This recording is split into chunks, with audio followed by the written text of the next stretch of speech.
Hey guys, how's it going? It is I, the real Randy Chavez. I'm coming at you today with a Veve OMI update video. Guys, if you're new, welcome. For not, welcome back. I love you all. Everyone say, where's Dashi? Where's Dashi? The Ratty's right there, though. We just cleaned her cage. She just did. Anyway, I don't know exactly what I'm going to title this. No, it is not clickbait. No, this is some actual real things on why I think we do get to a $10 OMI. And I don't mean by 2040 like I had said originally.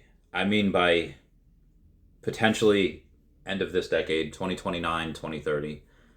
And before you think, all right, what is Chavez smoking? What did Chavez take? Nothing. Currently, I had an epiphany last night. I saw a thing, and it pretty much has to do with Cathie Wood. If you don't know who Cathie Wood is, how dare you? She is probably the most brilliant financial mind of our time. Warren Buffett, king in his time. Cathie Wood, queen in this time. And, both are super fantastic in their respective eras. I don't think anyone is better, can beat them. And just to preface this, and I promise I will get to OMI in a second, Cathie Wood, back in 2019, I believe, had said that Tesla would be such and such a price by 2025. Everyone laughed at her. Every single person in the room, everyone that she told laughed at her, and everyone's like, how did you become CEO of ARK Invest? Like, how did you, there's no way, were you doing something you should have been doing to try to get that position? No, she has just been consistently right the past 40 years. And her price target for Tesla that she thought would happen by 2025 actually already happened. So she is very conservative when she says these things, saying back when nobody was talking about it that everyone should have at least 1% of Bitcoin in their 1% of their portfolio should be Bitcoin. Says everyone should have a little bit of Bitcoin in their portfolio. And this was back when it was, I don't know, 15, 17,000, give or take. I think even in 2018 when it dumped, she's like, yeah, everyone should have that. And she said her and Chamath Palihapitiya had both said, yeah, if you have 99% of your stuff in the other thing and you have 1% of crypto, like in Bitcoin, you will look like a genius in the future, even if the other stuff does not work out, because how Bitcoin will rise. And it has. Now, what does this have to do with OMI? Well, she has come out recently and said that by 2030, Ethereum will probably have a $20 trillion market cap. What have I said in the past? That the top 5, definitely top 5, but probably top 10 crypto in the world by 2030 will all have $1 trillion market caps. Where do I see OMI in that? OMI will definitely be in the top 10. And if Ethereum is going to have a $20 trillion market cap in the future, it's probably safe to say that OMI could be a fraction of that. OMI could be a decent percent of that. And again, she is usually very conservative on her efforts. Again, her price prediction for Tesla back in 2019 for 2025, they've already hit. They've hit that multiple times. So I feel like back in the day of last year, when Cavell Anderson said, yeah, I think we get to a $10 OMI, and most other YouTubers, like let's say Cavell Anderson is Cathie Wood in this scenario. He's saying that, and most other YouTubers were laughing. Now I took him seriously. I said, okay, well, what do we have to do to get there? And realized it'd be an insane market cap. And it's like, okay, I could see us doing it maybe by like 2040. And he never really gave a timeline. Eventually, he did say on my podcast, I think that it was, it said this decade. I was like, okay. And then I was like, okay, maybe not this decade, but maybe by 2030 and 2035. It went from 2040 to 2035, and then I was like, maybe he's right. And I get it with the market cap that we have right now. Let's say a $311 billion market cap, or I'm sorry, a $311 billion circulating supply of OMI. A $10 OMI would be $3.1 trillion. And it's like, Chavez, that's insane. And yeah, it's a lot. But by 2030, again, crypto, what happens in crypto? Everything that used to go with stocks that took months or years happens in months, happens in weeks, sometimes happens in days. And, this is 8 years away, 2030, or 7.5 years away, late 2029.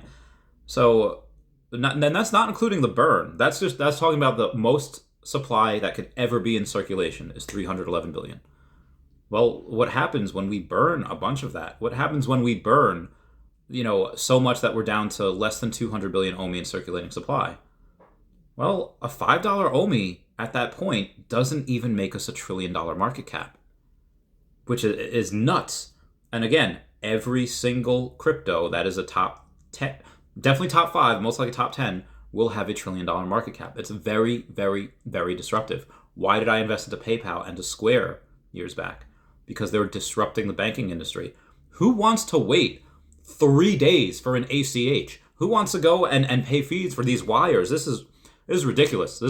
Nobody wants to do that. And banking industries, which typically do not help poor people, they work against poor people. Why? Because they cost money to have a bank account. Some people do not have the ability to get an account because they don't have enough money to keep it in there. Square, they'll give you a bank account and a routing number. With crypto, yeah, you can do it on Coinbase, Cash App, whatever. And where is OMI going to be going? Maybe not on Cash App, but they'll definitely be able to be used on Coinbase. Again, the end of this decade, they'll be on every single exchange known to man, having every single pairing known to man. And if we have under a 200 billion circulating supply for OMI, $10 is less than $2 trillion. That is 1/10 of the amount of Ethereum that Cathie Wood predicts we'll have by that point, which again is very, very conservative. So, when I asked Jeremy Padour about that, it's like, hey, what happens if we 40x, which I believe we do this year, which would bring us to about 30 cents.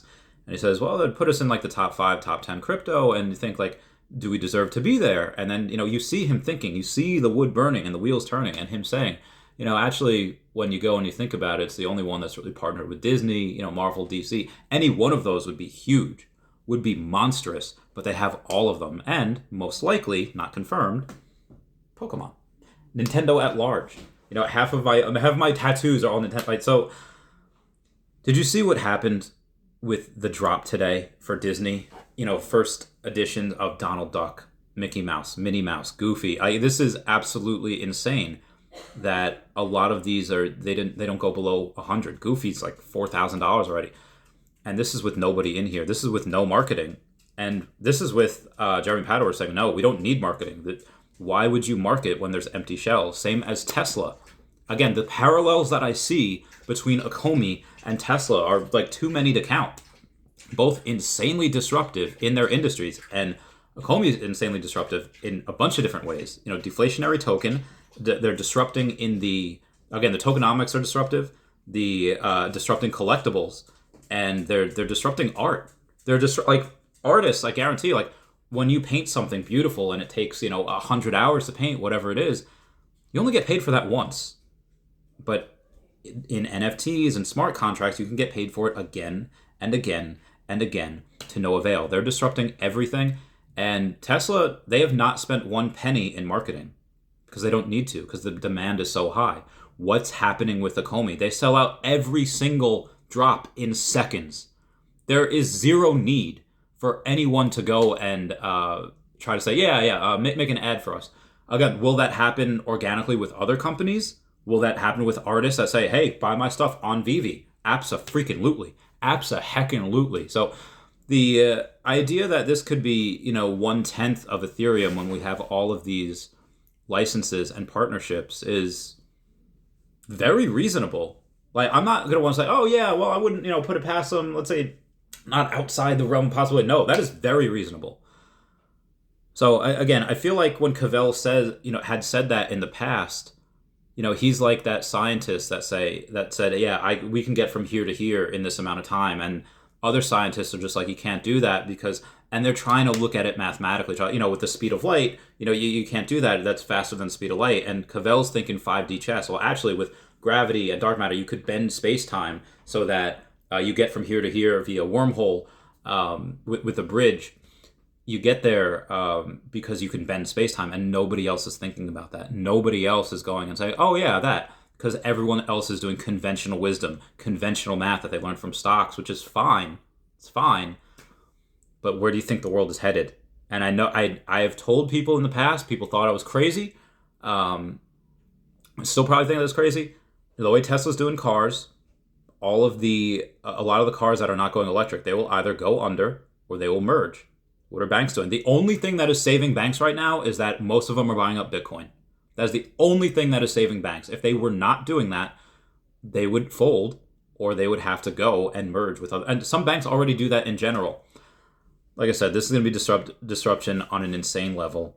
And again, who's going to get a lot of that? I cannot wait for a bear market where everyone realizes, oh, hey, they get burned, and they realize that what they were investing in was not good quality projects. And then they say, oh, what is a blue chip company?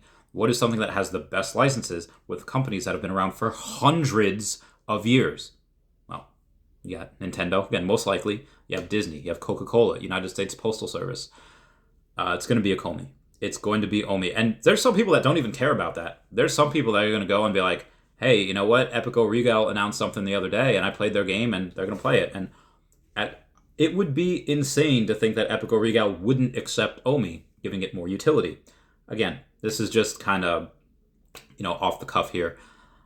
But yeah, $10 OMI this decade is it's not unreasonable. That is, I'll put I'll put $1 million bet on it that it happens. And if it doesn't, if it's only like, $3, okay. But yeah, I would say that it happens by 2030. It's on film. Quote me on that. Comment down below if you think I'm crazy. Everyone, please comment, like, and subscribe. Comments good for the YouTube algorithm. I love you all. Everyone say, where's Dashy? Where's Dashy? All right, I love you guys. Bye. Meow, meow, meow, meow, meow.